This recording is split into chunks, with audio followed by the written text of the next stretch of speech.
Hello, welcome back.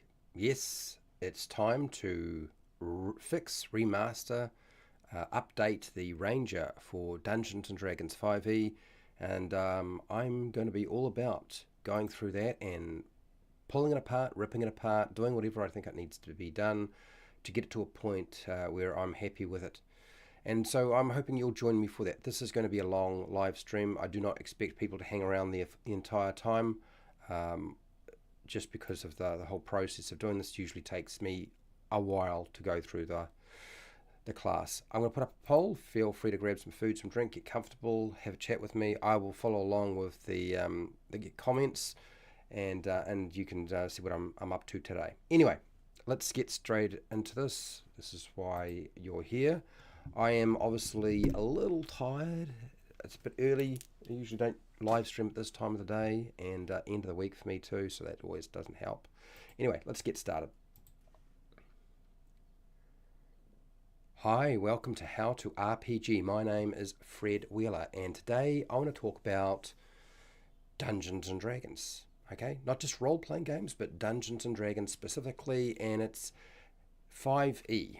What I thought I would do is I would go through the Ranger class for Dungeons and Dragons 5e, and remaster it. Make some updates, some changes to it. But before I do that, I want to go over my design goals. I do this every single time just to remind people who are in the chat what I'm actually trying to achieve rather than what they might be trying to achieve. Now, if you're trying to achieve something different, that's all cool, but that's not necessarily what I'm trying to achieve. So that's the thing to bear in mind. So that's why I'm going to go over that. Hello, Dan. How are you? Good to see you. So Dan is a patron, one of probably my longest standing patrons, and also a moderator. Thank you for being here, Dan. So I'm going to put into the comments before I start going over my design goals. I'm going to ask you a question about the Ranger. Okay, I've already asked you one question in the poll, but for those of you who are in the chat and want to respond, feel free to respond to this question. So this is the question I have. Do you want me to work on the existing Ranger features first or new features?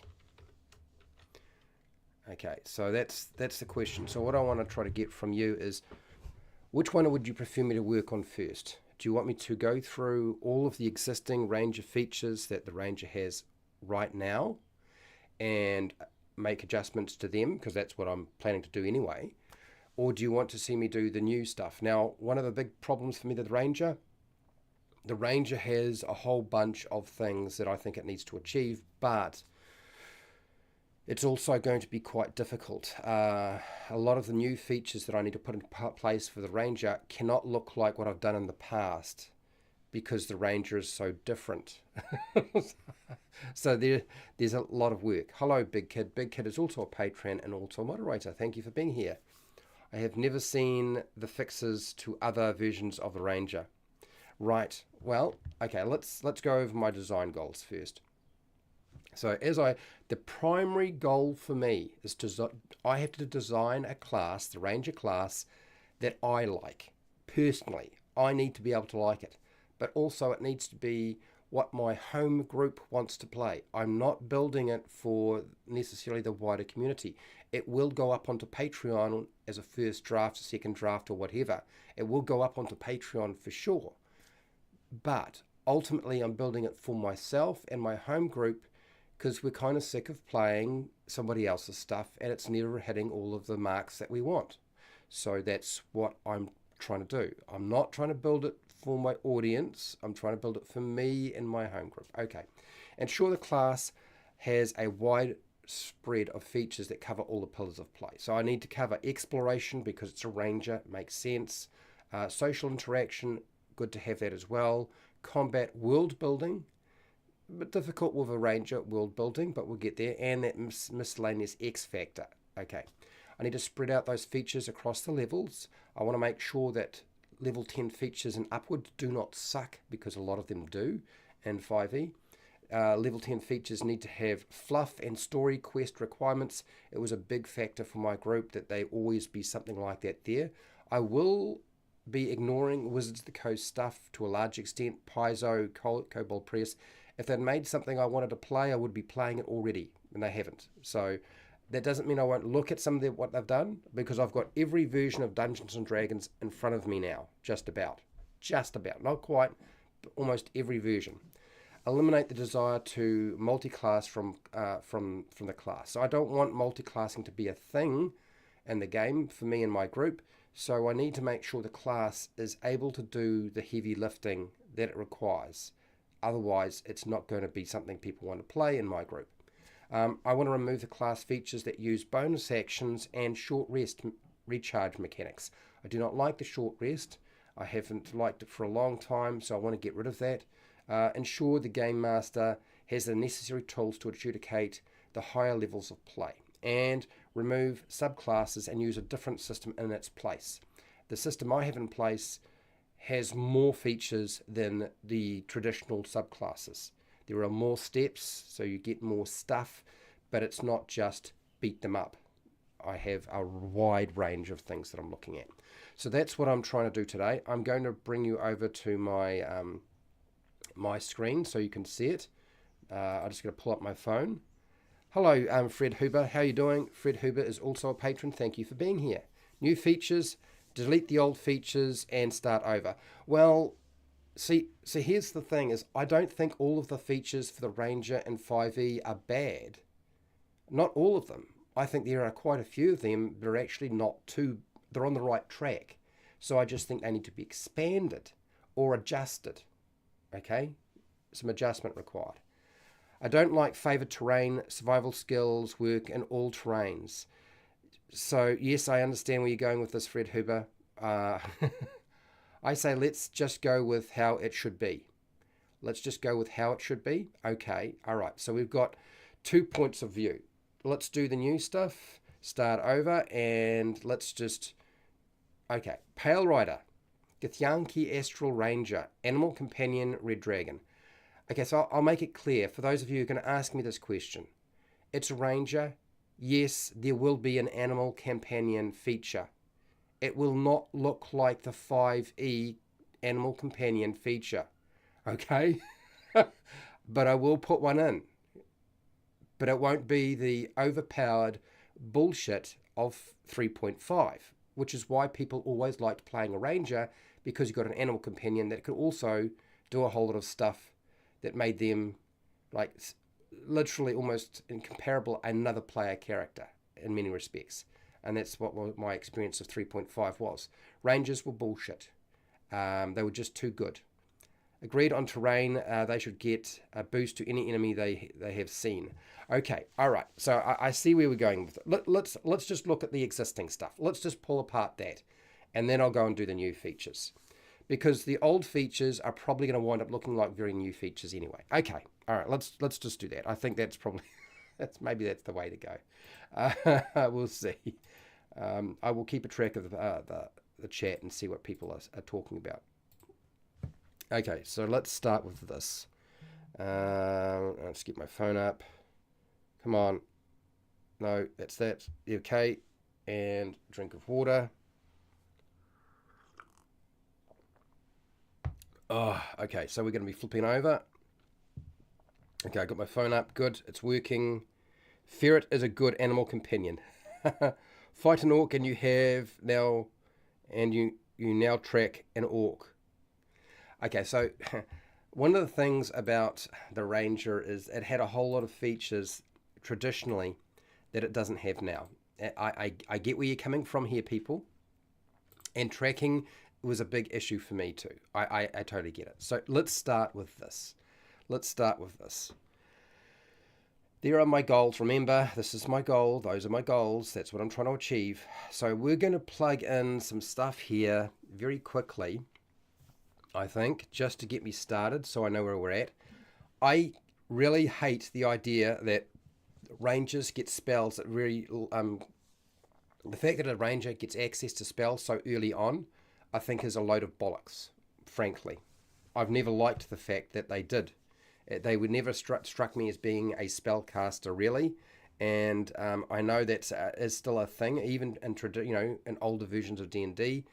But anyway, so let's go with this is the current date, which is the third. Let's try the third, Fred. Let's do third. Okay, so I'm going to leave all this mostly alone. We're going to just drop in a couple of titles here and get started. And where are we? Here we go, Ranger. All right. I need to write in a couple of things. I noticed that Wizards of the Coast has moved things around a bit. Favored enemy. I'm not American, so I'm spelling it my way. Okay. Natural Explorer. Natural Explorer is one of my favorite features out of all the Ranger features. Natural Explorer, I always felt was on the right track. Fighting style, we'll put that in here. Fighting style, and we have spell casting and spell casting. Big question mark on that one. Big question mark. I don't like it there. I'm not a fan at all. Next, we got to go down here. We have, or was it Primal Awareness? Where does Primal Awareness? It's level 3. How did I miss Primal Awareness? I managed to miss for Primal Awareness. Oh, there it is. Okay. So it's supposed to be there. And Primal Awareness. So it'll be going right about here. So I don't know what I could call this yet. And then it's comma and Primal Awareness. Primeval Awareness. Okay. All right, next. Yes, extra attack is at level 5. Don't really mind extra attack at level 5, so I'm not really thinking of having to change that at all. Move this here. And where was it? Level 6. Level 6. Natural Explorer improves. I'm not worrying about putting that down. That's just not necessary. 7. Ranger archetype feature. Okay, so they have a different progression. So I've got mine at level 6 rather than level 7. And then we go into, so there's a big space here, that's fine. Then we have 8. Land Strider.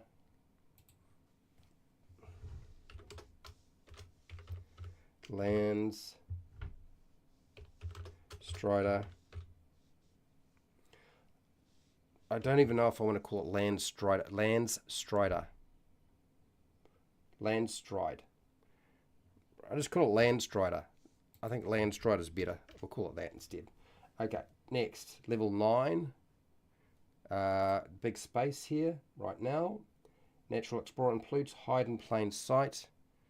Okay, so we might move a few things around. I think we're going to need to because we've got some spaces there. So we'll go here. And we go hide in plain sight. It's at level 10. Plain sight. Cool. And level 11. We have the Ranger archetype, which I've given them to at level 10. So I'm going to probably move things around a little bit. Okay, Ranger archetype. 12, the ability improvement. Yes, that's fine. Level 13, they've got nothing there, which is fine because I'll probably move some stuff. Favored enemy improvements. Okay, we're not worrying about making a mention of that at level 14. Vanish is at level 14 though. But I've got something already there, so we might have to put Vanish somewhere else. Vanish. Okay, next. Range archetype they've got here at level 15. It's so whack. Next, ability. We've got the travel thing that I usually put in, and theirs is not going to be called Spirit Traveler. I'll make that clear. That is not being called Spirit Traveler. It's going to have to look very different. It's got to be for a Ranger. 17, big blank area, and then we have at level 18, they have Feral Senses. Again, Feral Senses is probably not going to be there. I'm probably going to shift it. Senses. And then we've got ability improvement, and then we have foe slayer, and I really hate foe slayer, so that's it. I'm gonna do that. I'm really seriously not a fan of foe slayer for the ranger. Not as a capstone. I always considered it to be pretty poor. Okay, so now that I've done that, I'm going to move a few things around. All the animal companions are basically dogs. Nice. I'd do beasts equals bonus, natural creatures. Okay, I always thought if anything, their spells should be limited to druid magic. I'm not against that idea. I much prefer the idea that, in the past you got your spells for a ranger at about level 7, wasn't it? And I prefer the idea that they need to progress quite a bit before they get them. We'll see how that goes. Poo Follower, Mud Tracker. No, you won't use this title. Oh, you're talking about titles existing. So we're dealing with the existing stuff. All animal companions are basically dogs. I think you meant primal, not primeval. Yeah, no, I agree. I just primal is just a placeholder. Like, it's not primal. Primeval, we'll get there. I'm not even sure that I want to call it primeval. I actually think I might call it something else completely. For me, I guess the one that I would prefer is just Wilderness Path. I would just prefer to call it the Wilderness Path, but and maybe that's what I'll type in here right now. I'll do that. So I want to shift a few things around before I get started with the rest of it. Wilderness. The Wilderness Path, because it's a ranger. I think it should just be called the Wilderness Path. And here, Wilderness Path. That's just a rename. That's not a big change, people. Not in its lightest. Wilderness Path. Okay, and Wilderness Path. Wilderness Path. Okay, I think we've got that. Now I need to move some things around. Now, so there's some things here that just I want to shift. And the first one I would like to shift, because I don't want feral senses really in the same place as the Wilderness Path, since we've got so many big, huge gaps. I think you meant primeval, not yet. Okay, you got that. Yes, early ranger did take mostly from druid spells. Yeah, and that may well be what I wind up doing here. Trailbreaker for a title, primeval name. Oh, okay, you want me to put some Trailbreaker. Okay, I see you guys are trying to chuck in some titles. I'll chuck it in, not a problem. I don't know where it should be at the beginning of the end or anything like that, so I'm just going to put Trailbreaker. There you go. There's a title name. Just say title name. If you want me to put in a title name for a particular level, just let me know what it is and where you want me to stick it, and I'll chuck it in there and move things around later on. If I like it, if I don't like it, then I'll just leave it, as I always do. Now, is this Andrew? Hello, is it Andrew or Andre? Andre Ramirez Ludina? Is it Ludina? Oh my gosh. If I've butchered your name, I'm really sorry. Will this document be available somewhere? Yes. All of the remastered classes are on Patreon. So everything we've done so far, which is, I think, the monk, the barbarian, the fighter, I think I did the cleric and the rogue. We've done those. They're already on Patreon. They're sitting there in their first draft. They are not complete. They are first draft. This is where that will go once it's done. Yeah. Just chucking ideas. No, it's cool. I'm making a note. Ranger in the cartoon got his lightning bow at first level. Just saying. Title name. Field. You guys really want to put in the title names, don't you? Okay, that's right. Pale Rider, I'm putting it down. Field. Frolicker. you know, there's no way that's going to survive. I'll type it in for now, but that's just that's just not right. That's just not right. Anyway, now moving some stuff around. Feral sensors. I actually want to move feral sensors to level 17. And I don't think that feral sensors, in my opinion, feral sensors is not a hugely powerful ability. Okay? At 18th level, you gain preternatural sensors. What the hell ever that's supposed to mean. That help you find creatures when you're tracking, attacking, da da da. With your location and visibility, blah, blah, blah, blah, blah, blah. I'm going to move it to 17. So this is no longer 18. I'm going to go cut. I'm going to stick it here.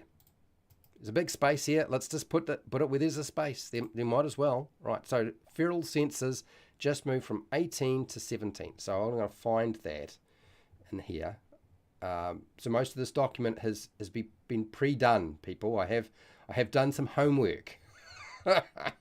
Feral sensors, where are you? Here we go. There it is. There. That's what we're after. I'm going to rewrite this, so don't think that I'm not going to, because I definitely will. Okay, feral sensors, level 17 now. That's where we're going to, level 17. Okay, so now back up to the top. I just need to shuffle a few things around. That's that one. Next, I'm fine with an ability improvement and then having some sort of feature here. It's not going to be called that, obviously. Vanish. Now, Vanish is level 14. I'm going to probably move that to 15. And Vanish is at 14th level. You can use the hide action as a bonus action on your turn. Also, you can't be tracked by non-magical means unless you choose to leave a trail. That's a bullshit feature. I hate that so much. It is some pissy nonsense. So that is going to get a big, huge change. So I'm moving it to here. Don't do that. Oh, yes, definitely. Hit the intended target once per encounter. Episode. Once per episode. Yes, absolutely. Stormtroopers. Yes, slightly better than Stormtroopers. So Vanish becomes a level 15 feature. Okay. Because, as I said, remember, one of the things I wanted to do was spread things out. So Vanish. Did I say level 17? I'm talking too much, not paying attention. No, it's level 15. Vanish level 15 now. Where are you, Vanish? Vanish, Vanish, Vanish, Vanish. Let's just scroll down here. Sorry if this is moving very fast. Vanish 15. Level 15 now. Level 15. Okay, and we'll separate. Put in our bold and underline. Okay. Trail Master is a title somewhere. Is it? Oh, I'll stick that in there. Trail Master. I like the idea of Trail Master. That sounds good.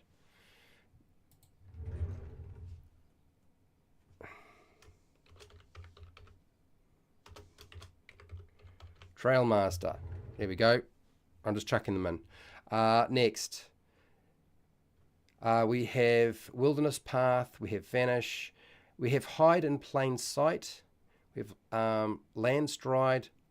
I'm a little unsure how I want to spread this out. So what I think I will do is... There is some big, huge gaps in here. I'm not too sure that I... So I think I'm going to move this one here. Hide in Plain Sight. I'm going to cut that. And stick it here. Paste. So Hide in Plain Sight, instead of level 10, you're going to get level 11. So Hide in Plain Sight, level 11 now. Hide in Plain Sight. Hide in Plain Sight. No. No. Here we go. Hide in Plain Sight. There it is. It's now level 11. And I'll bold this. Underline. Cat Herder. I'm not putting Cat Herder down. It's not happening. Druid Herder would be a fun title. I don't think we're going to be druid herding, no. Warg Wrangler. Wrangler, the word Wrangler is not bad, though. I like Wrangler. Herder, I don't know, why are we herding stuff? we're a ranger and now we've become a shepherd. But Wrangler, I'll put down Wrangler. I like that as a name, for sure. Okay, next. This, level 13, I'm not sure what's going on here. So we're going to leave that for now. Next, I'm going to move Landstrider, or Landstrides, or Land's Stride. That's what it was called, right? It's now going to level 9. Okay, Landstrider, level 9. Landstrider, level 9. Landstrider, where are you? No. Aha. Landstrider. Landstrider. And it's now 9th level. Okay, cool. Bear with me, people. Usually, initially, it takes me a little while just to get going. But we just need to make sure we move things around a little bit. Okay, so we have a section here. It says here level 7. Level 7 is kind of empty. We've got a couple of other things. This is where everybody runs away, because this is what I'm going to do. Yep, keep chucking out ideas. Range in the cut and got his lightning. I'm grabbing spell casting. This is where people suddenly get turned off. You'll get it when you see it, people. You'll understand what I'm at and what I'm trying to achieve. I'm putting it here. This is where it belongs. Spell casting, I'm sticking it at level 7. I'm serious. I've never had a vision of my ranger when I was playing the game as being a real big spellcaster, and I've never understood why we've insisted on doing that. So spellcasting is now level 7. Now I can just find it. No. Fighting style. Here we go. There it is. You reach level 10, you have learned. By the time you reach 7th level, you have learned to use the magical essence of nature to cast spells such as a druid does. And this is where things are going to get a little bit interesting. Okay, I'm going to cut this bit here out. Take even the way that spells operate here is not the way I want it to operate. So I'll make that clear now. You won't even see it working the way that it is here. It's going to look very, very different. So we're taking this out. It's not getting removed completely. It's just being moved. Cut. And then I go down and I find where's level 7 going to be fitting? 6 here before this. Okay. And that's that.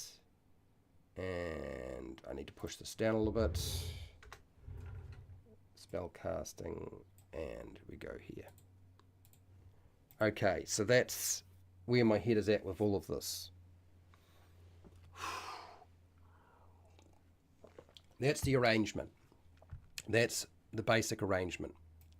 So what I'm probably going to be doing is leaning very heavily on a couple of different things. Primal awareness. Did I even really want? What did I want to do with primal awareness? Did I want to leave it there? I don't know that I do. Just because, yeah, I just don't know that I want to put it there. Primal awareness. Do I need to move that? Oh, it's that bullshit feature. Oh, now I remember. Yes, the 1 mile within 6 miles thing. Yeah, I remember. This is primal awareness is a bug. I'm going to consider it a bug. Okay. I'm going to shift it again. Primal awareness, I'm going to put here at level 2. But there's a good chance I might actually fold it into a different feature. I'm putting a big question mark here, okay, people? Alright, so primal awareness, level 2 now. Primal. Where are you? No. It's that. Primal. Aha. Level 2. Seconds level. Okay. All right. Now that I've moved everything around and I think everything's roughly where I need it to be, that doesn't mean it won't change, because it might well. Instead of starting at... Do I really want to start at the beginning? I don't want to start at the beginning. I want to start at the back. I know that's kind of in reverse, and you're thinking, why, Fred, are you starting at the back? Start at the beginning. Snare maker, wrangler. God, you guys have got a whole bunch of names in here. Okay, let's get these titles in, since you want to put me to get that down. Must be a big factor for people. He's D&D Uber Eats. Desert Deserter Deliverer. Oh, come on. Wasteland Wanderer.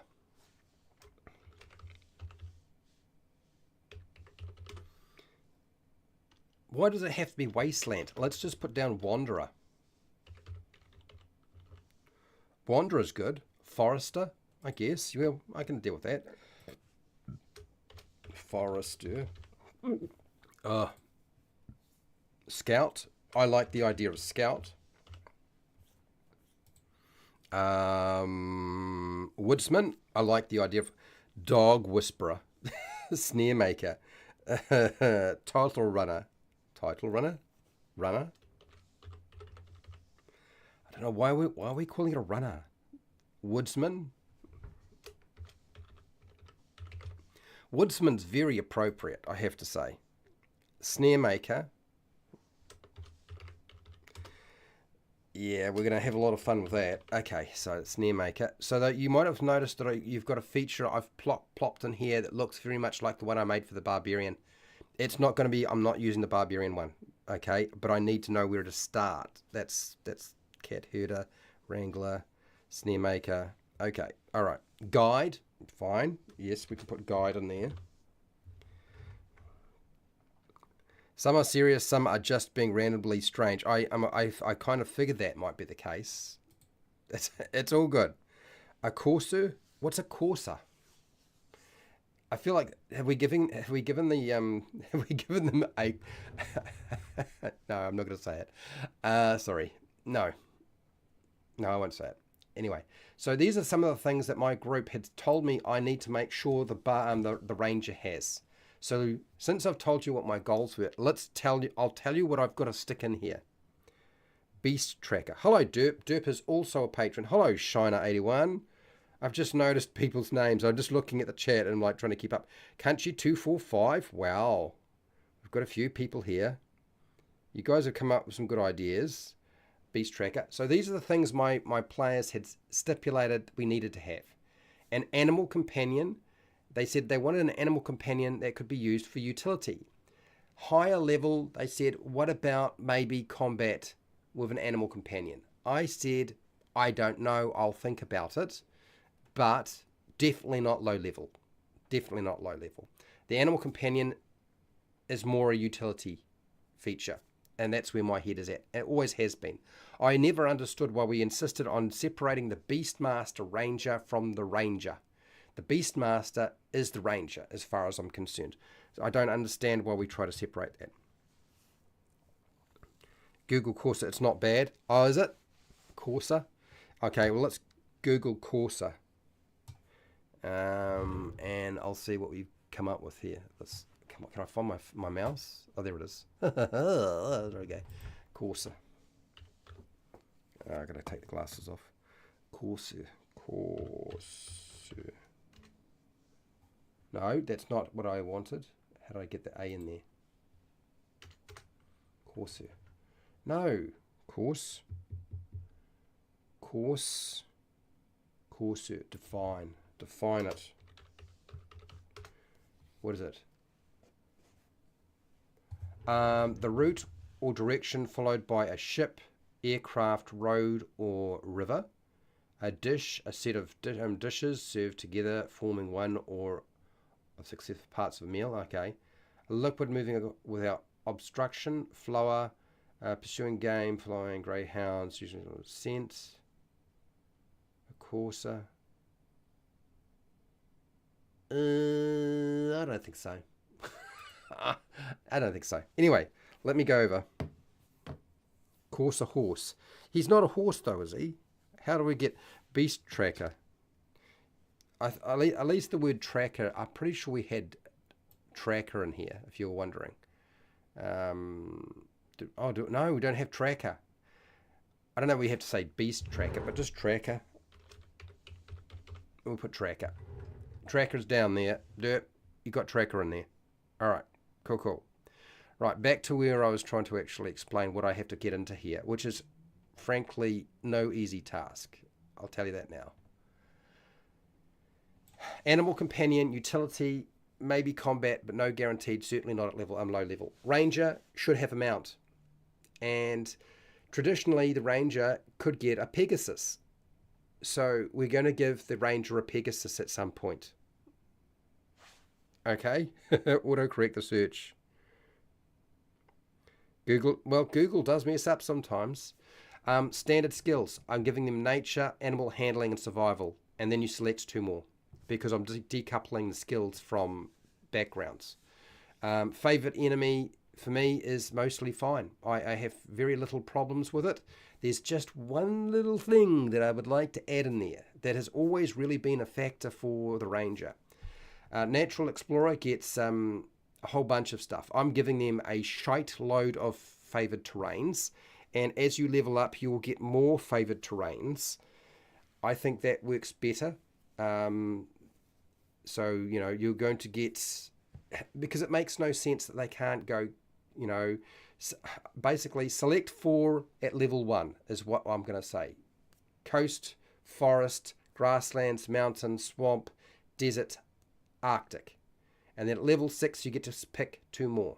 That means you're going to get 1, 2, 3, 4, 5, 6, 7. There's 7 to choose from, and you're going to get 6 of those by level 6. And then at Natural Explorer, you get to choose from Underdark and other planes of existence somewhere around level 10, 15. So that's where my head is at. And I've never understood why we insisted that Rangers cannot navigate a lot of these terrain types. I know that makes it a lot stronger, but that's the Ranger. Do you know what I mean? I'm getting rid of this. It's going. What's this? Eric. It was the title of the Ranger at 4th level in AD&D. Laugh out loud. Was it? I'll check it out very shortly. I got the books in front of me. Of course, is a swift and strong horse, frequently during the Middle Ages as a war horse. It was ridden by knights and men-at-arms. Wiki. Okay, swift, strong. Okay. All right. Cool. Anyway, let me keep going through this. So we're doing that. So Natural Explorer is getting a big, huge change. Rangers having spells is a problem for me, and so that's why I've really wanted the spell casting to be about level 7. Hunter's Mark should not be a spell. I do not agree that Hunter's Mark should be a sodding spell. Hunter's Mark should really be only something the Ranger can do. Nobody else should be able to do the Hunter's Mark. That's a Ranger thing. I want the Hunter's Mark to be a Ranger feature. Now, I know they're already doing that in Unearthed Arcana, so that's my plan. Hello, Dice Goblin. How are you doing? Pathfinders are a real thing in the US Army. Now, Pathfinders, absolutely, Pathfinders. I'll put that in a second. Let me keep going through this. Access, I'm going to give them a lodge at level 10, maybe even a mobile home base. I do not think that giving a Ranger a castle is very appropriate. It doesn't really make very much sense, so I'm not doing that. Traditionally, they I don't even go there. Anyways, I didn't think it made much sense. So but a hunting lodge, I feel like that's better. Primeval awareness needs fixing. I'm going to fix it. I'm going to neuter it quite a lot actually, and make it the way I think it makes sense. Because right now it sort of sucks. I'm not going to give the Ranger followers. Normally I give the classes followers. Quite often they get a follower. But the Ranger and the Paladin are classes that really don't get followers because I don't think it makes sense. Historically and flavor-wise, I don't think it makes sense. So they're not going to get that. I have to give them something else. That's the hard bit. Next, Gift of the Wild, I basically decided would be something like a legendary magic item. I don't know how that's going to be structured. I still haven't quite figured that all out. We'll get there. And traditionally, rangers were, at standard ranger, was a giant killer. Not an option that you picked. You were just always good at killing giants. Like that's the deal. If you're a ranger, you could stick your thing in a giant and they would die more efficiently. Okay? So I want to bring back that giant killing aspect of the ranger. And that probably will get folded into favored enemy. Game Warden title. Oh, that's a good idea. All right. Next, moving on. Commune with spirits of nature. So there was a percolation in my brain about communing with spirits of nature in some way. And so I don't know how I'm supposed to tie that in, but we'll see. And also to hunt, a hunt. They're a hunter. A ranger's a hunter. They should know about beasts. There should be something tied into their class that allows them to know more about beasts than somebody else, because they spend so much time around animals in the wilderness. I think that's a big important aspect of it. So that's what I'm trying to do. The Drake Warden is super cool. It is super cool, but it's also super broken. it's still super broken, and yeah, I mean it basically means that you have an animal companion that you can go rocking around and fight with, which is what people wanted because of 3.5. But the problem is 3.5 did a lot of things well, but also did a lot of really stupid things. So yeah, let me put in a couple of these titles that you guys have suggested, and then we're going to start not at the beginning, but at the end. My reason for doing so is because some of those features really piss me off, and I want to attack them first. Anyway, so Game Warden.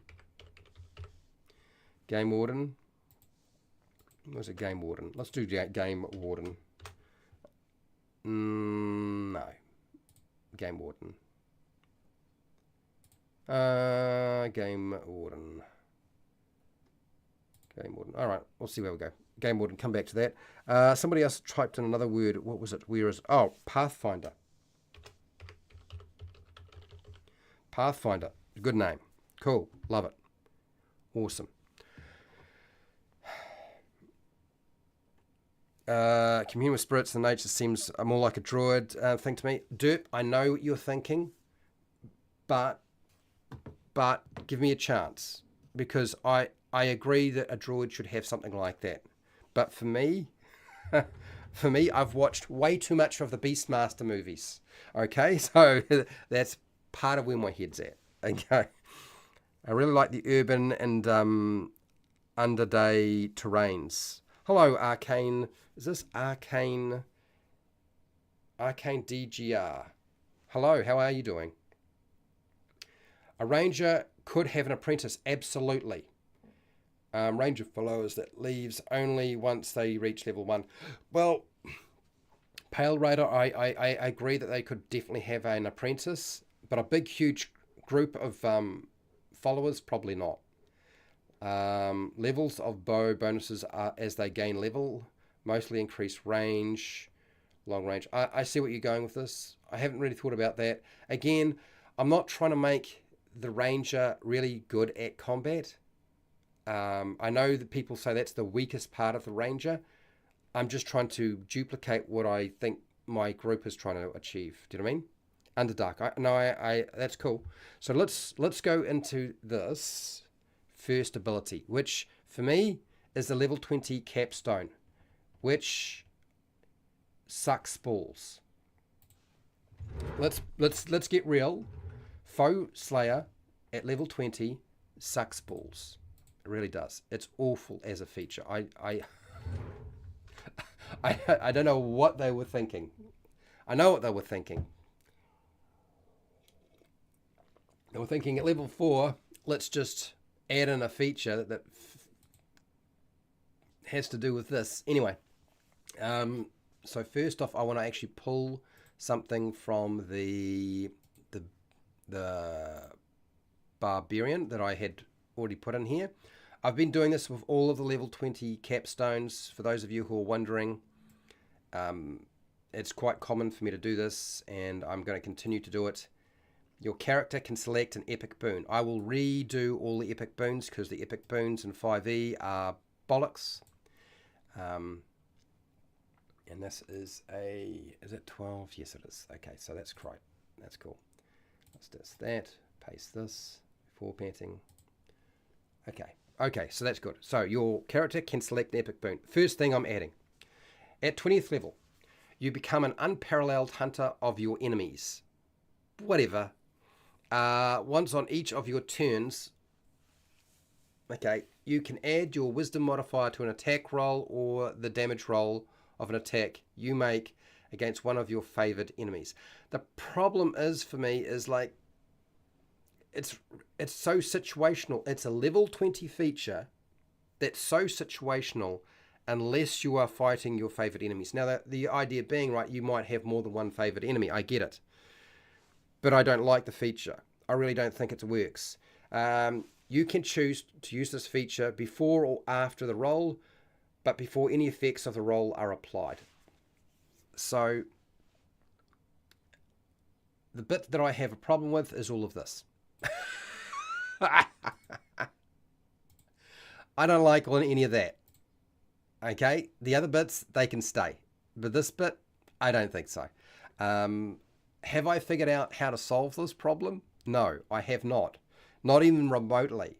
So I'm going to come back to it. But I wanted to highlight this bit because I'm like, a level 20 feature, at level 20, giving somebody that is combat focused, a combat focused feature that has to do with, attacks, attack rolls and damage rolls, it's really, really lazy. I know it comes up and it can happen, but you tell me, do you really want to have Foe Slayer at level 20? Or would you prefer to multi-class?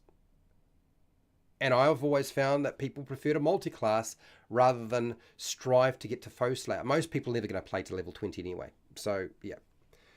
At level 20, the ranger gets a Dryad Lover and retires. That's more appropriate. I completely agree with the Hunter, Scout, Guardian that specializes in the terrain and favored enemy. Okay, all right, okay. The Underdark is cool. I wish Wizard Coast would do another adventure. Well, I don't think they will do another Underdark adventure because there is one, right? That's one setting. You have to go third party, people. All right, so let's tackle the next problem. So this is a big, huge red flag for me. Actually, I don't even know how to highlight it in yellow. This is a red flag. This is in red. This is not great. Okay, feral senses at level 17. And I think I'm going to have to shift that because it's in the wrong place. Yes, it is. I need to shift it to somewhere else.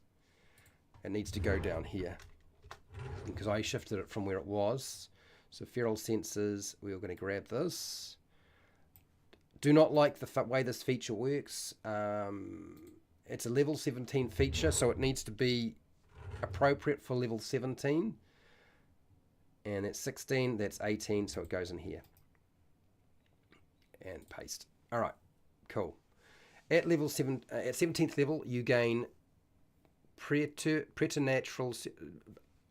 Does anybody even know what that word is? Because I don't know. I have no idea what they're trying to communicate here.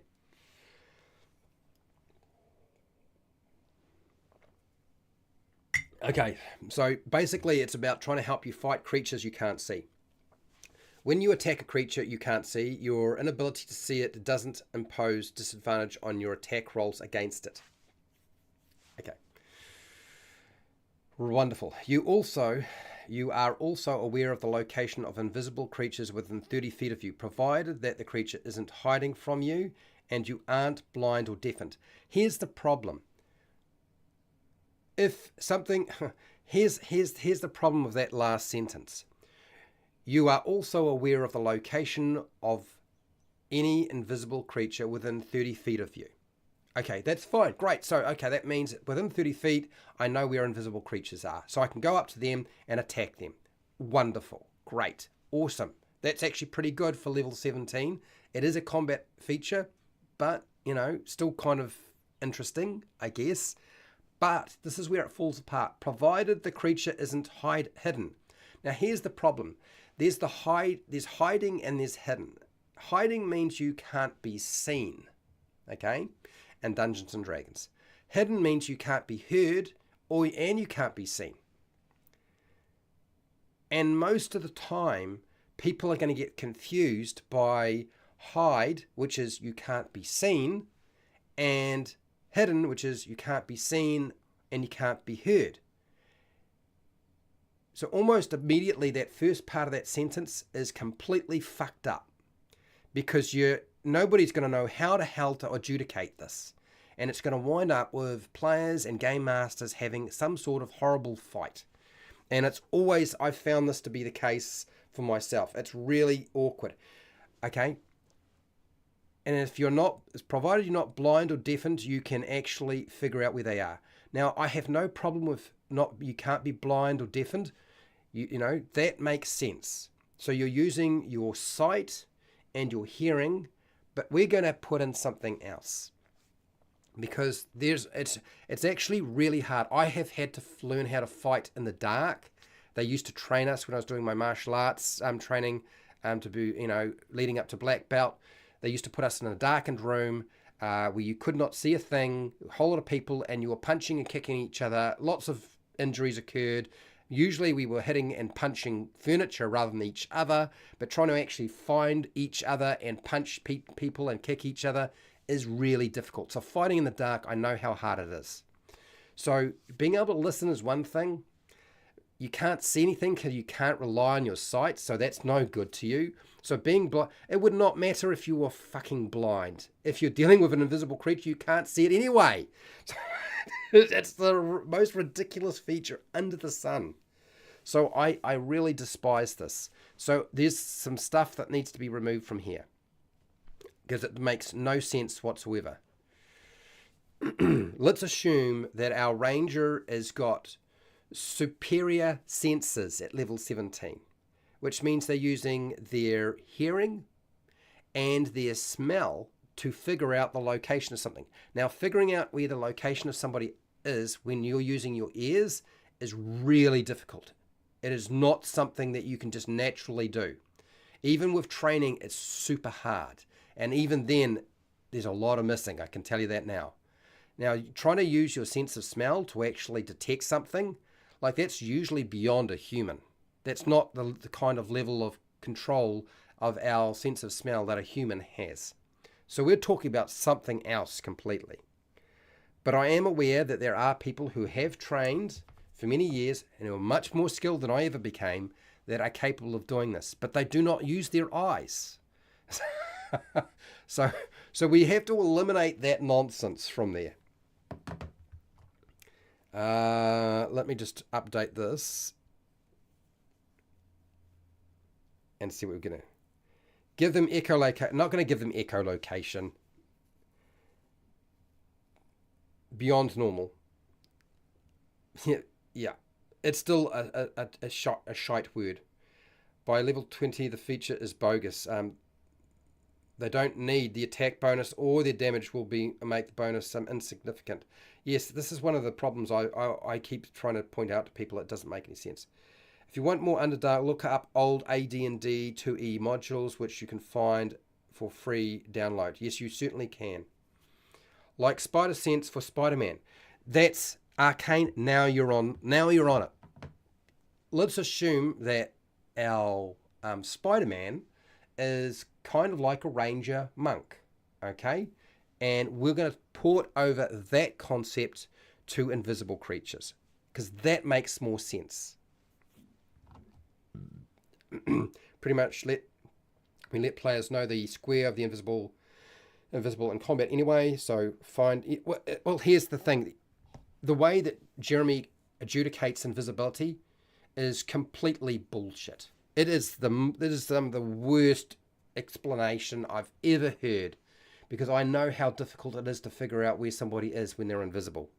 Okay, because I've had to fight somebody who's in pitch blackness, which is essentially the same thing.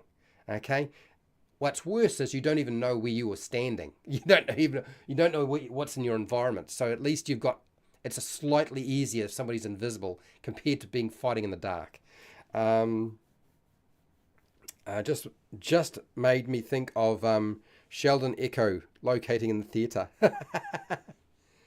So we have automatic advantage. A ranger chatter away a little bit. This is scary. All right, let's fix this bullshit feature here. You are also aware of the location of any invisible creature within 30 feet of you. Forget about that bullshit. Get rid of this. Provided you aren't. Okay. So this is a level 17 feature. And seeing invisibility is nice, but it's not the only thing I think we need to put in here. You're aware of the location of invisible creatures within 30 feet of you, provided you aren't. Now, blind makes no sense. Forget that. You aren't deafened. Deafened is a big factor. You aren't deafened and have your sense of smell. It's not your eyes that are helping you find an invisible creature, because it's invisible. Stupid people. I'm gonna keep saying this. Hello, negative space. How are you doing? So that's my first thing. Additionally, I am not finished, people. Level 17, it should be, if you're going to give them the ability to actually detect something that's invisible, additionally, you know the location of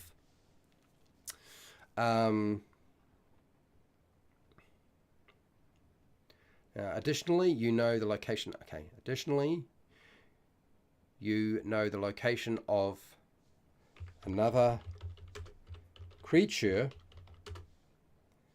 in now normal and magical darkness up to 30 feet. It's just a natural progression that if you can figure out where the heck an invisible creature is, then darkness is really not an issue. Why would it be an issue anymore? If you can figure out where the invisible creature is, I suppose you could say, well, it's because I see where their footprints are. Well, heck, anybody can see where their blooming footprints are. You don't need to be a ranger. You don't need to have any special skills for that, do you? So we're dealing with invisible creatures 30 feet. And, okay, magical darkness 30 feet. Because you're not using your eyes, you're using your, you need to be able to hear them and you need to be able to smell them. Because that's really what we're dealing with here. Yep, your senses are so refined. Okay, back to the top bit of this. You gain, let's just call this supernatural senses that help you fight creatures you can't see. When you attack a creature you can't see, your inability to see it doesn't impose disadvantage on your attack rolls against it. Fine with that. So we haven't necessarily given them dark vision up to 30 feet, although we probably could do that. Somebody can shout out and let me know whether it makes more sense to say, okay, you can now navigate with 30 feet with dark vision if you're at level 17. It's not going to make any difference to all the races in 5e that already have dark vision, but I mean, magical darkness is a big deal because then again, magical darkness is only ever going to affect your sight, and we're not detecting them by sight. We're detecting them by their sense of smell. Okay.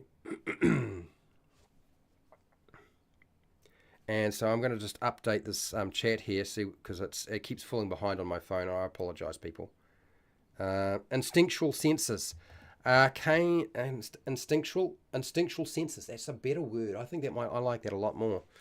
One of my main frustrations of the Ranger is how to make a Ranger fighter, as in a non-magical Ranger or ranged fighter. That is interesting, having a better selection of ranged magic weapons. Okay, so I get it. So I moved spellcasting to level 7, by the way, negative space. If you were wondering, your site could help you by noticing small changes in the grass, dirt, etc. It certainly could, but it won't be the primary thing that's you're working with. I can assure you, in the middle of a fight, you're probably not looking at the ground, because that would be a bad idea. Well, Frodo's footprints fighting Gollum were both were visible, so sight can apply. I suppose it could, but ultimately it's not absolutely necessary. I'd have to be or not and.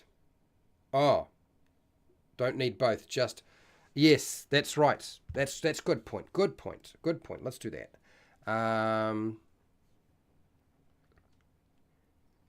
Or. It's or. So hang on. Although all. No, let's try that again. Although your site might help you detect changes in your environment like footprints, it is not required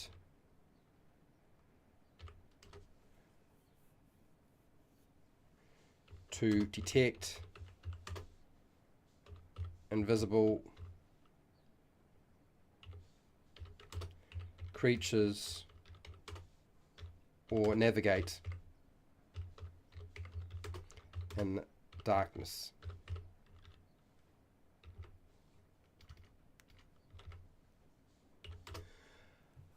Footprints. Okay, so now somebody had said instinctual, and I like the word instinctual. Draker Colin Fly. Really? Instinctual senses. Let's do that.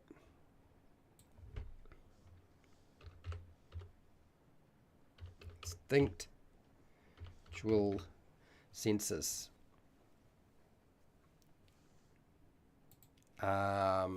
Superior. Let's go with that. Superior instinctual senses. All right. I think that works better.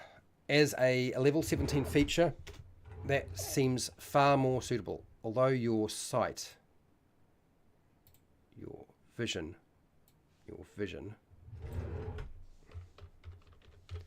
might help you detect changes in the environment like footprints, it is not required to detect invisible creatures and navigate in darkness. Okay, all right. That's that bit. Cool.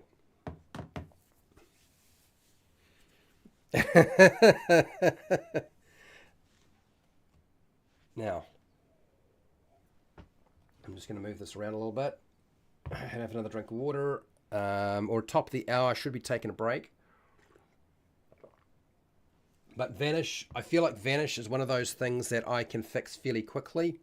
And since it's next on my targeting you little shite, I think we will just do that next. And then I'll go take a break. Interesting moving it back. I think in my games, if I ever play again, I'd let any ranger pick any spell from the druid spell list. At least almost any spell from the druid spell list.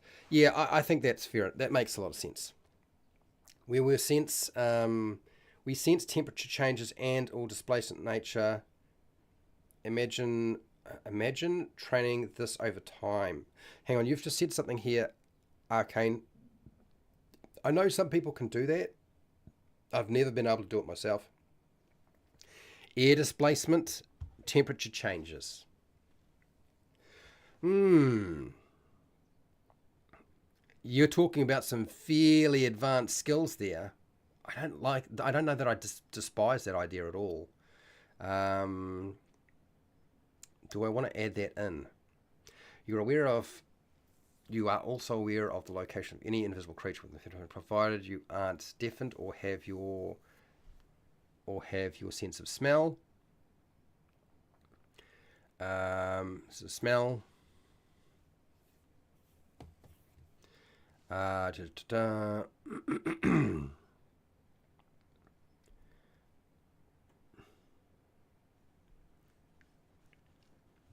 just thinking about this now.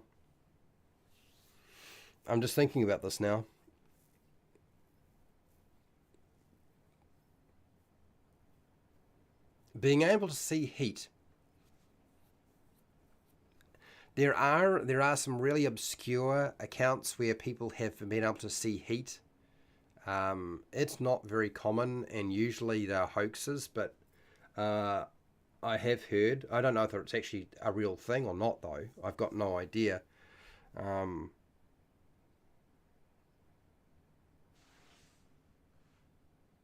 I'm not really trying to give the Ranger magical features. I'm actually trying to ground it more in the extreme sense of reality, which is why I was going with smell and hearing. Feeling heat. Well, that's right. Okay, so provided you aren't deafened, can feel body heat. Let's do that. It's basically, yeah, can feel body heat. What else did you put in here that was interesting? I don't know about air displacement. That's really to another level, isn't it?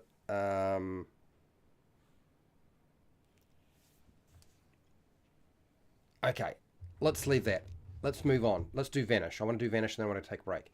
So starting at 15th level, you can use the hide action, which fucking hate, as a bonus action on your turn. Also, you can't be tracked by non-magical means unless you choose to leave a trail. So, also, you can't be tracked by...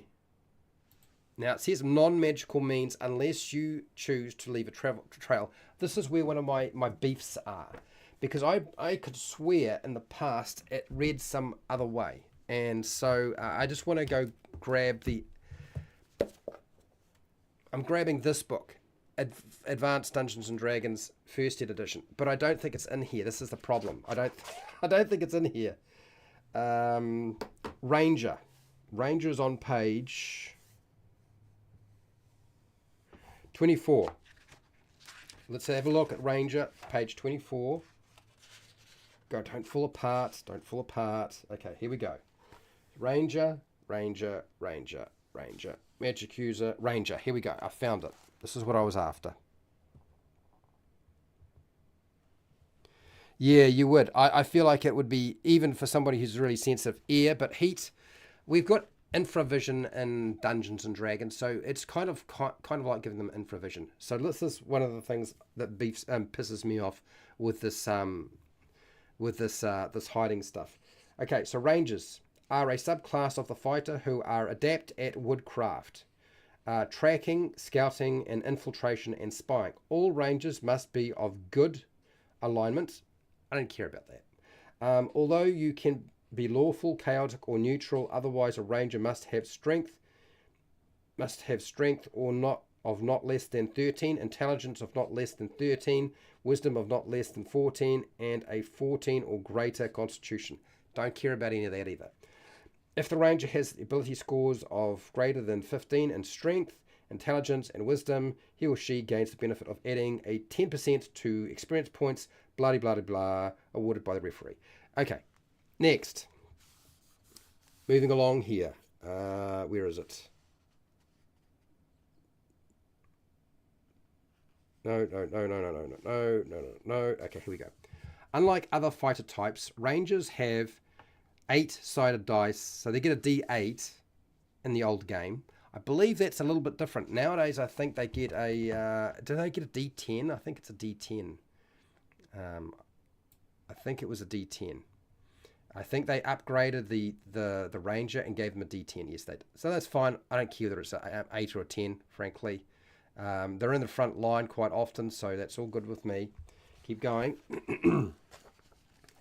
But at first level, they get 2 rather than 1. So they get 2 hit dice rather than 1. So they get a lot of hit points when they start out.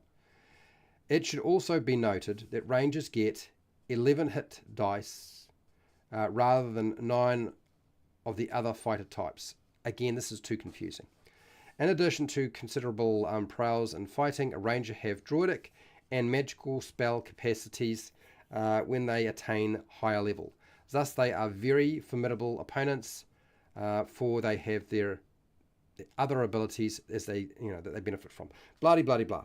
Okay, so next, when fighting humanoid type creatures of the giant class listed hereafter, rangers add 1 hit point for each level of the experience they have attained to the points of damage scored when hitting in melee.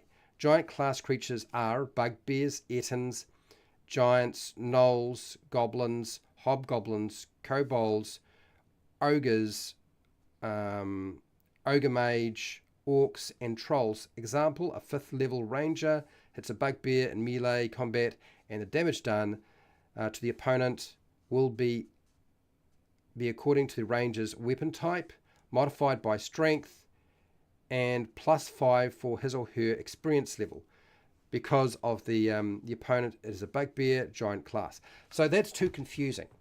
That there is way too confusing. But what I want to do is I want to fold into favorite enemy is they can attack giants and they get the benefits of attacking giants. So I'm just going to take this down here a bit and go straight into that. I'm going to come back to this.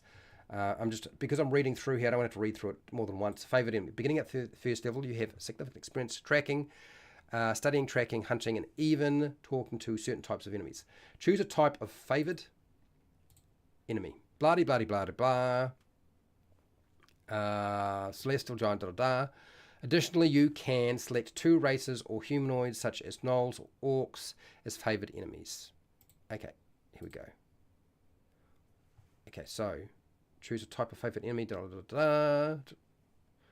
You can choose. This is confusing as so we're going to pick 2 races of humanoid. Okay, so they just left humanoids off. Okay, that's fine. Okay, we'll deal with that. I guess that's fine.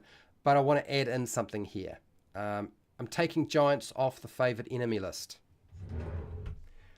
Taking it off. You don't get to choose. You don't get to choose.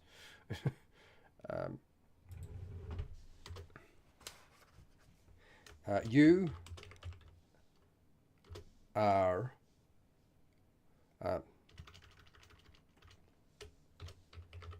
giants are always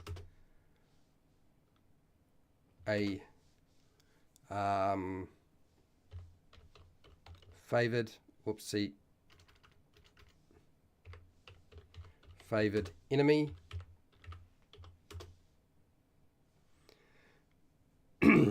And you benefit as listed below. So I'm just giving them giants.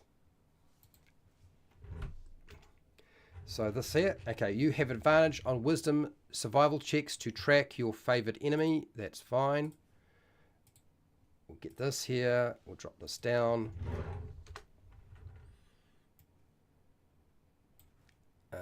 Bold, underline. That's all good with me. I don't really mind in the slightest. That's all good, as well as on intelligence checks to recall information about them. Cool. When you gain this feature, you also learn 1 language of your choice that is spoken by your favorite enemy. No. When you gain this feature, you also learn giant and 1 language of your choice that is spoken by your favorite enemies, if they speak one at all. Okay. Let's put this up here. Here we go. You choose one additional favorite enemy as well as an associated language at level 6. 14. I have no problems with this. I'm fine with that. That's all good. So that means that ultimately you will probably wind up with Giant.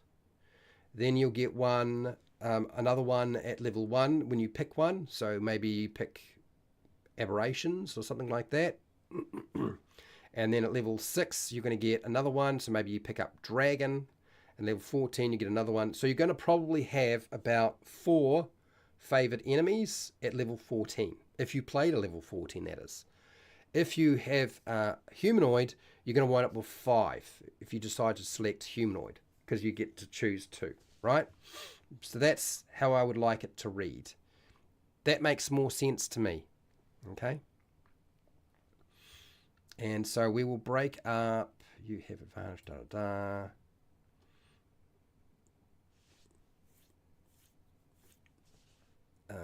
when you use this feature, you can choice. Yes. It's bold bullet point. We'll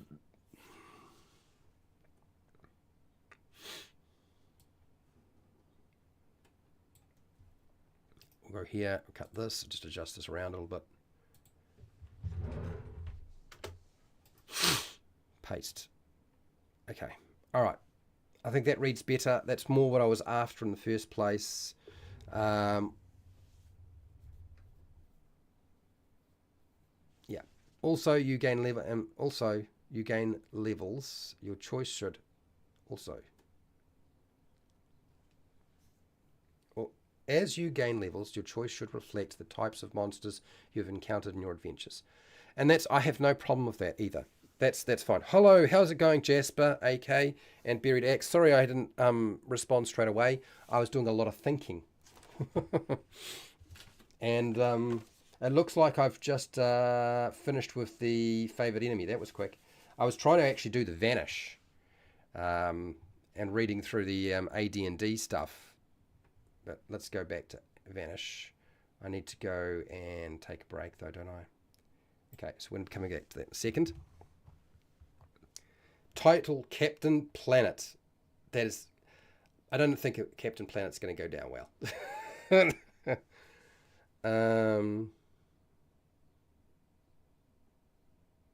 My mystic knee. What do we got here? Weatherman. Oh dear. Yeah, there's a whole lot of stuff here. Let me just chuck over. It's hard for me to read off the phone because I'm gonna keep switching my glasses over. I'm gonna take a break in a second and then come back to this. We have actually done a reasonable amount in the time frame that I've been working, so that's something. But trackless walk, got to be awful. Yeah, didn't this used to be called trackless walk? I'm not too sure. I've no idea. You let me know. Yeah, I definitely need to take a break. Are we discussing a slew of environments or sticking with a basic wood, forest, da-da-da? No, I've expanded things out a little bit. I have plans to do that. I've already done a bit of it already, but yeah, you've probably missed that information. I have a problem with 5E's Pass Without Trace since it's really OP compared to early versions. Fred, I get it. I do. Pass Without a Trace is, you might as well just say you succeed on all stealth checks. There's no point saying you get a plus 10. You might as well just say you just pass it. That would just be simpler. Instead of making them roll dice. Ranger can feel biometric pressure. Weatherman. Yeah. I haven't done the natural explorer stuff yet. I have plans. I've told people what I plan to do, but I haven't done it yet. I think part of the goal is to make outdoor natural terrains be all inside the favoured terrain. Yes, Fred, Hubert, that's exactly what my intention is. Very much so, but not all terrains, because I feel some are very specific. I'm rather experienced outdoors, not just from my mystic knee. So buried axe. One of the things I'm going to need to ask people questions about is setting traps, because something that I feel is missing from the ranger is the ability to set traps in the wilderness. Now you might be thinking, well, hang on, isn't that a rogue thing? Not in the wilderness. I feel like it's definitely something a ranger would do. So we'll have a discussion about that. I definitely feel bonus rate of change, but when it is stable, I'm not bothered.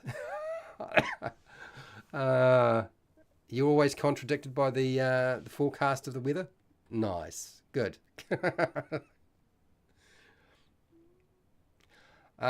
Just like I did with the Barbarian, I have a Beck Me Ranger as well. So Jasper, if you want to send me the Beck Me Ranger that you've created, I will do a live stream on your Beck Me Ranger. Okay, and if you include when you send the email to me, Jasper, just include a link to your Patreon, and I'll put it into the bottom of the live stream video when I do it. Because next week I'm covering your Barbarian. Yeah. Yeah, giants are not known to be environmentally friendly. Probably not, no. Probably not. Cool, blimey, you guys have said so much. I should go and pee, I know. Captain Planet. There's a whole lot of stuff here. I can't keep up. I'm not going to read all this stuff. It's just too much, okay?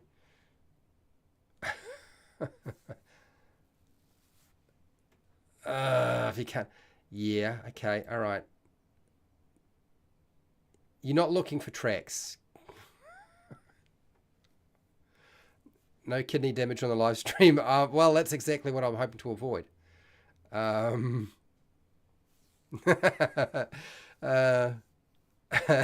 skipping. Careless Whisper. Rambo. Yeah, Rambo traps like First Blood. Now you're talking.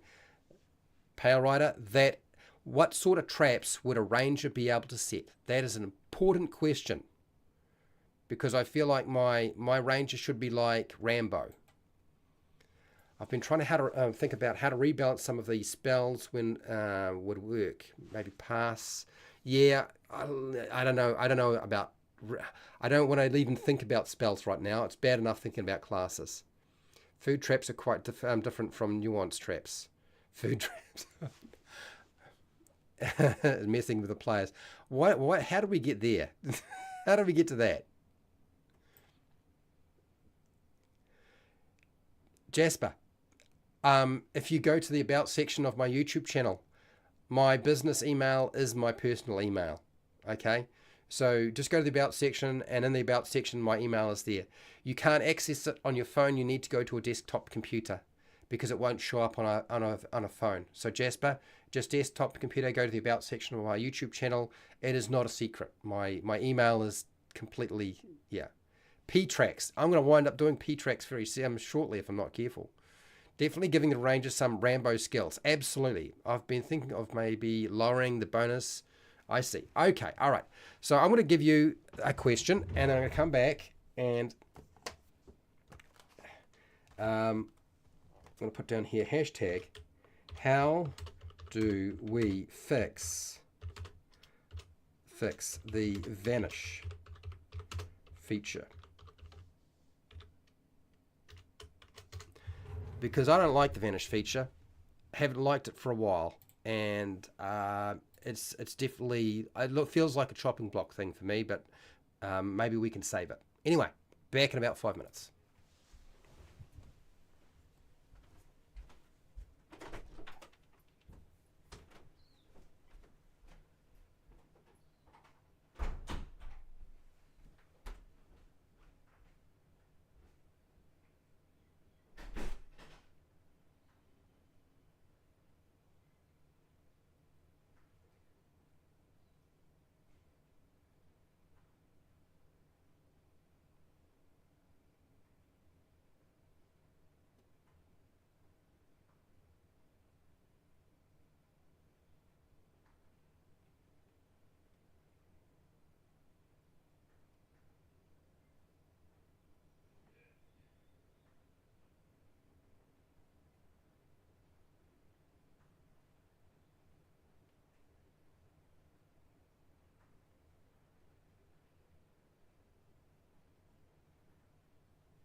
Oh.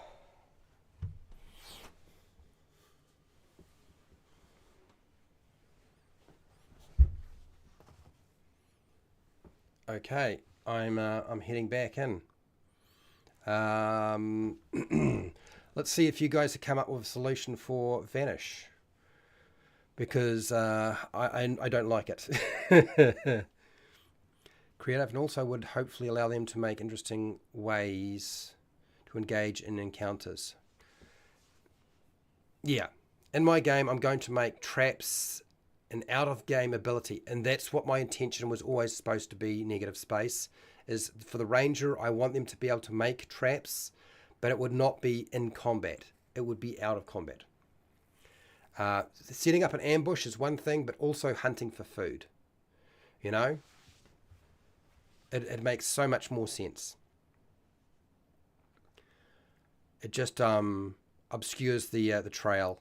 All right. When the spell is cast, the recipient can move through any type of terrain, mud, snow, dust, etc., and leave neither footprints nor scent, or pea trails.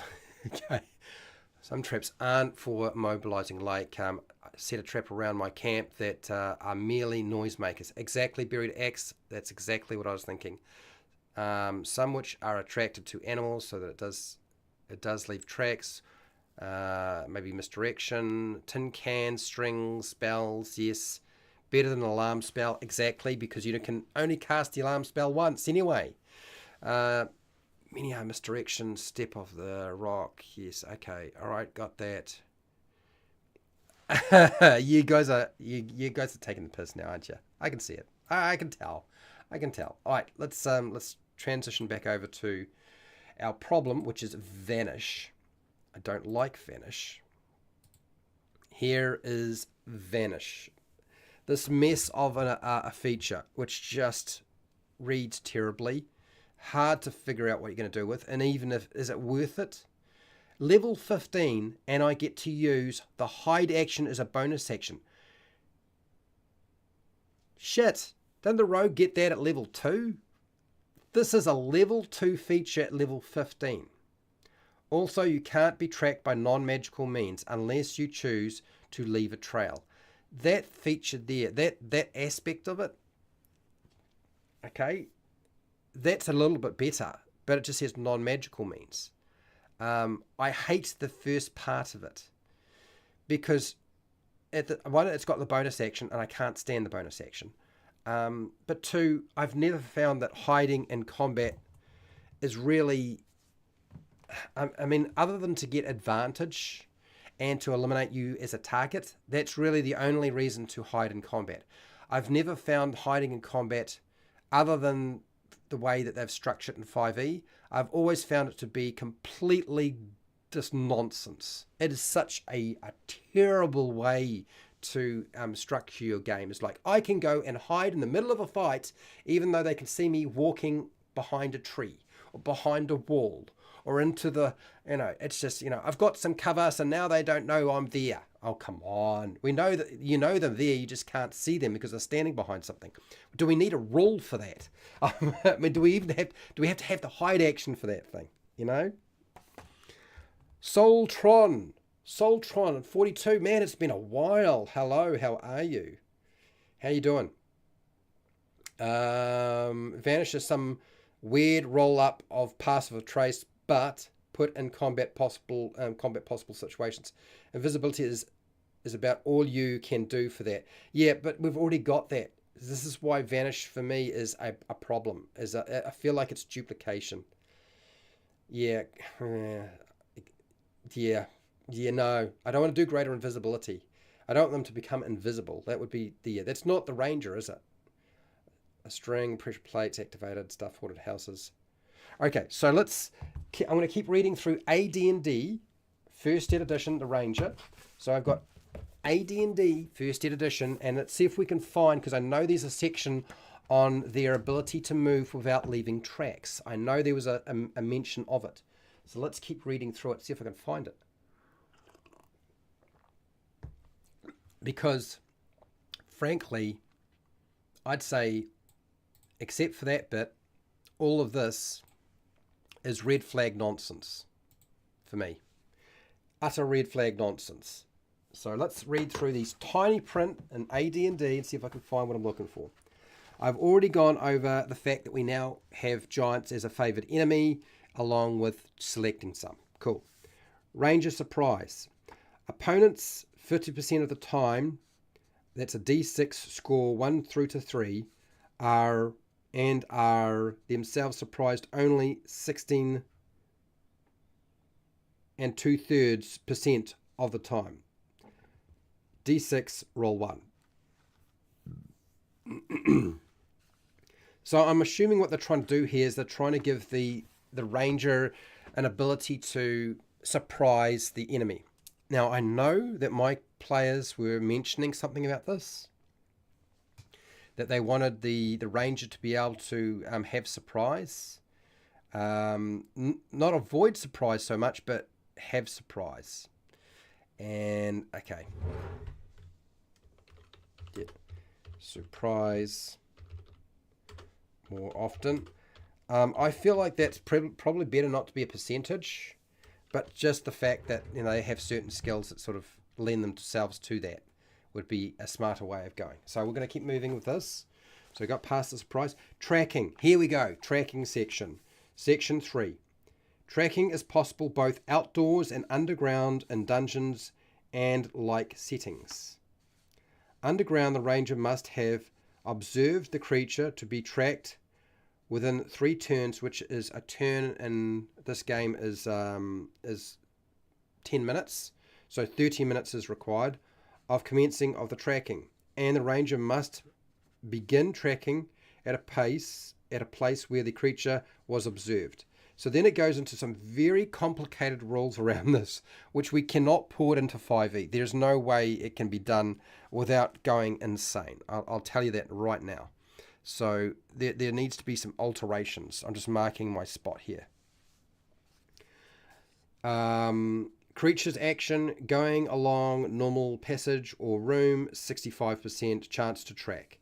Passing through normal door or using stairs, 55% chance to track. Going through a trapdoor, 45% chance to track. Goes up or down a chimney or through a concealed door, 35% chance to track. Passes through a secret door, 25% chance to track.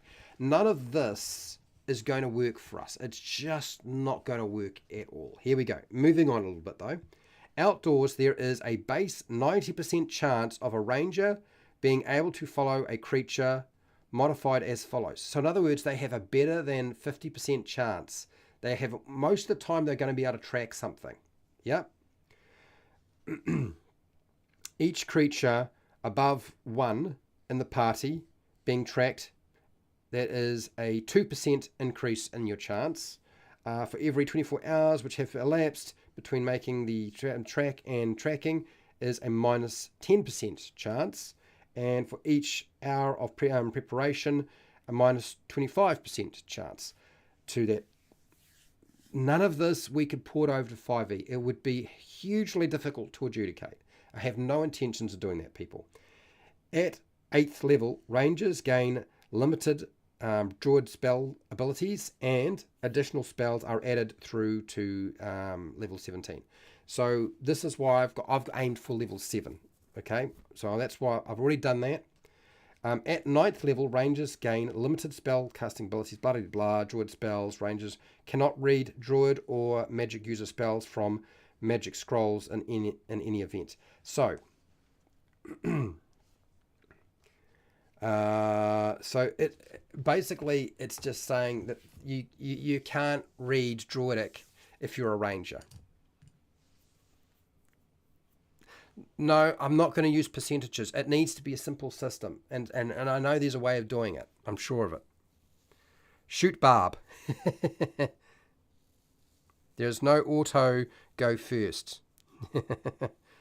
What is this? I'm surprised these days. Advantage and get to go first. No, so surprise doesn't mean that you necessarily have advantage on your first attack roll. Surprise means that you get to act in the first round if somebody is surprised.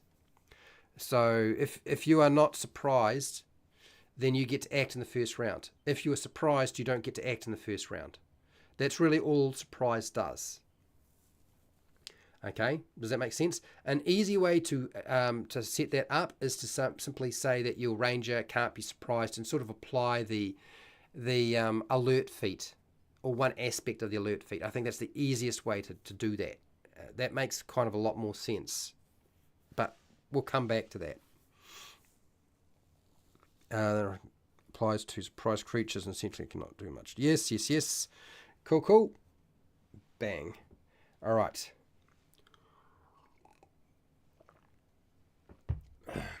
So I'm going to go and just make sure I make a note.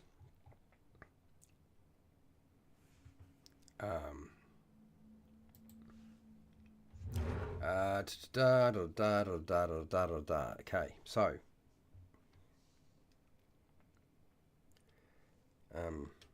a ranger can't read or speak Druidic, even though they can cast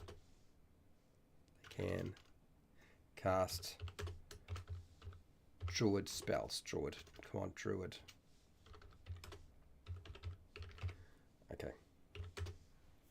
Okay, let's make that note in there. We're going to keep that because I know the guys were quite adamant about something like, I don't know if they made me write it down, but I know they were commenting, and I'm pretty sure that our big ranger, we got JP's big on playing rangers, and he was quite adamant they should not be able to speak Druidic, and I'm like, okay, all right, dude, it's all right, okay, I'll make sure that's there.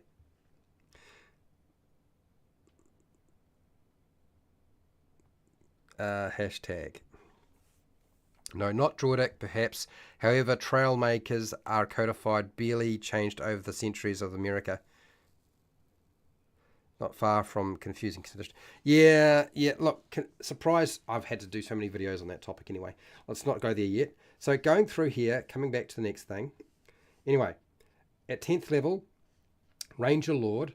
Rangers are able to employ all non-written magic items which pertain to clairvoyance, ESP, and telepathy. I don't think we need to worry too much about that. Okay, we'll leave that alone. Also at level 10, each ranger attracts a body of 2 to 4 followers. Okay, so they did have followers. But note that these henchmen, once lost, can never be replaced. Although mercenaries can be hired, of course, these followers are determined by the DM, who then informs the ranger. Okay. All right, so we will give them some followers. Interesting.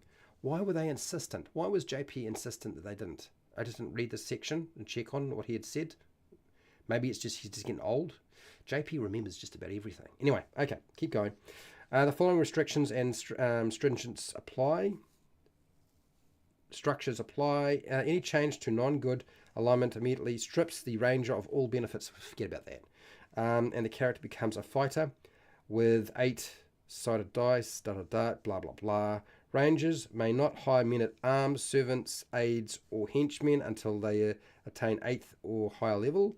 No more than 3 rangers may ever operate together at any one time. Remember, this is because the ranger was so strong.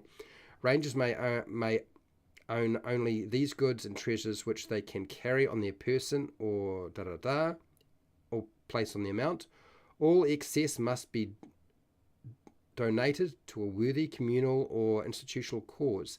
So basically, no castle for you. Although rangers do not attract a body of mercenaries to serve them, if the ranger constructs strongholds, they confirm to the fighter classes other respects. Okay, all right. So that's that bit. I think that's fine. Now, where is it? I'm sure there was a section. There's a section on this, and I can't find it. Anyway, right, back to Vanish. Back to Vanish. Great cats are for... Oh, no, we're not going back to that, are we?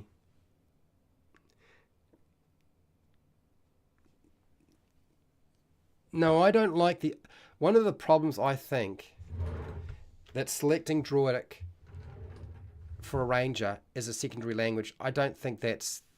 I think it needs to stay the Druid thing. There's too much crossover sometimes. All right, so back to here. Starting at 15th level, you can use the hide action as a bonus action on your turn.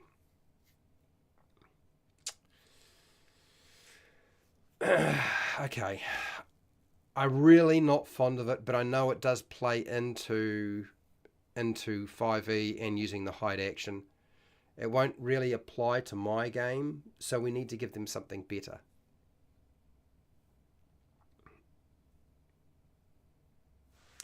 So starting at 15th level, you can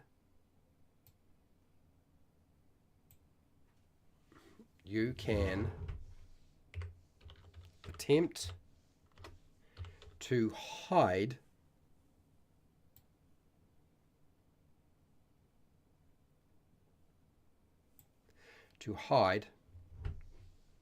from your hide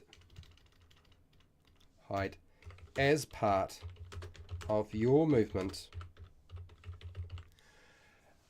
on your turn. Okay, let's get rid of this and let's drop that out. Okay, here we go. So starting at 15th level, you can attempt to hide as part of your movement on your turn. This doesn't use any additional actions.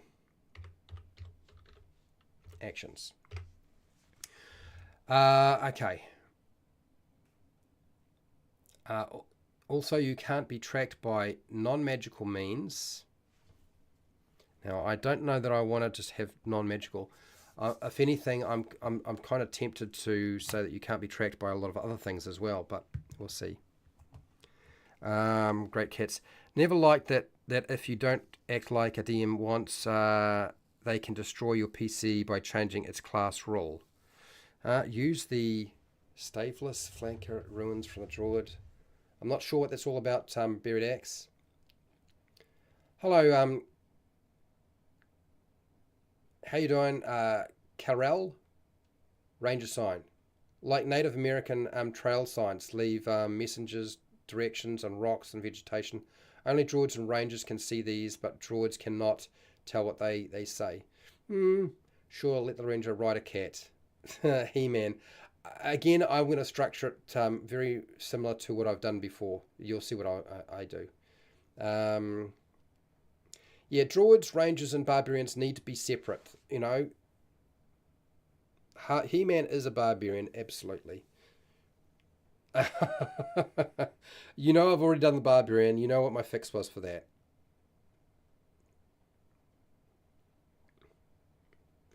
Now, negative space, that's not a bad idea. I like that. I like that a lot.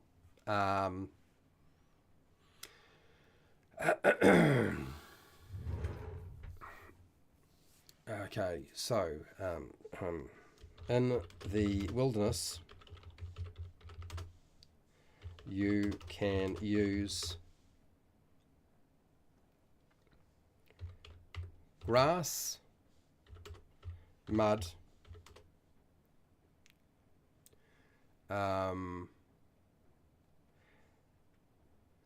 leaves, branches,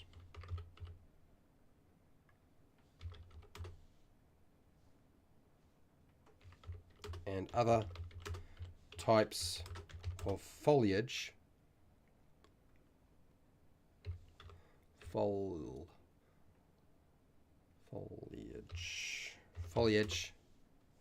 to camouflage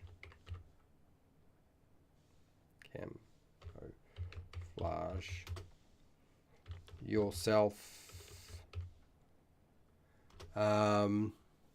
In the wilderness, you can use grass, mud, leaves, branches, and other types of foliage to camouflage yourself Now, how long do we give them to be able to do this? Yourself. It's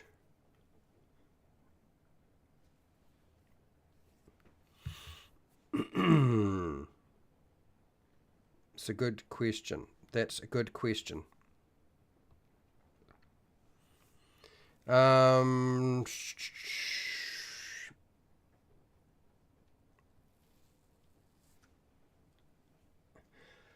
the wilderness, you can use grass, mud, leaves, branches, and other types of foliage to camouflage yourself.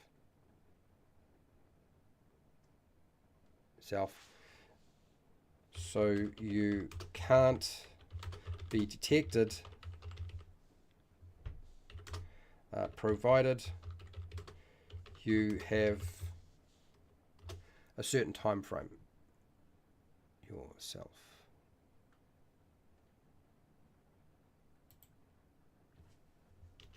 So you can't be detected provided you have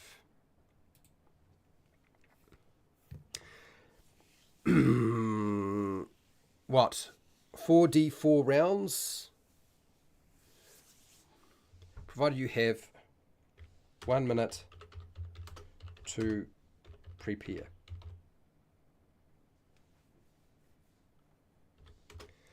Also, you can't be tracked by non-magical means unless you choose to leave a trail.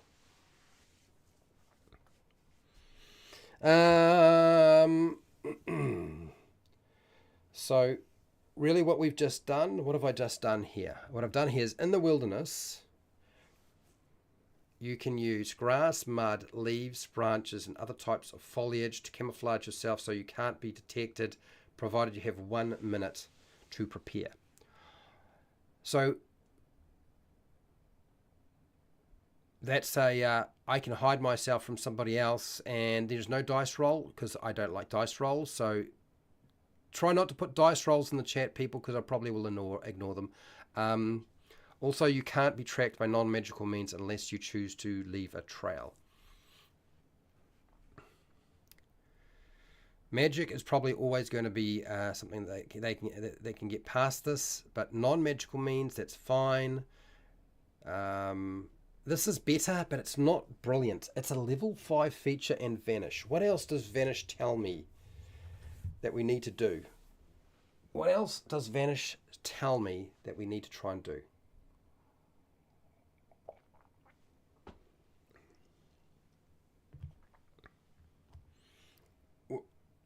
It's like a upgrade to the hide in plain sight ability. Takes away the part at the end about losing the bonus when moving. Plain and hide. Now, where were we? Feral senses. You might be right. Hide in plain sight. Start at level 10. You can spend 1 minute creating camouflage for yourself. Yeah, it does. It steps on the foot of that a little bit, doesn't it? You must have access to fresh mud. Yeah, so it's stepping on the toes. Once you are camouflaged in this way, you can't try to hide and press yourself up against through saving throws. Yeah, I don't know about that. Okay, no. Now that I think about it, I'm going to take it out. But I still don't like Vanish. Vanish is such a, for a level 5 feature, it's just not doing what I think it needs to do. I almost feel like there's too much of this hiding and detection stuff going on for them.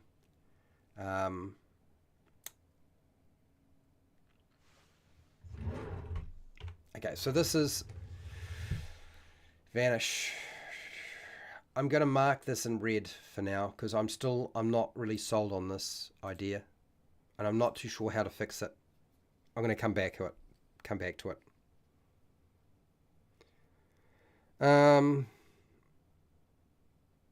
Yeah, Jasper, I feel like Vanish is... if anything, I feel like Vanish could just be folded into Hide in Plain Sight.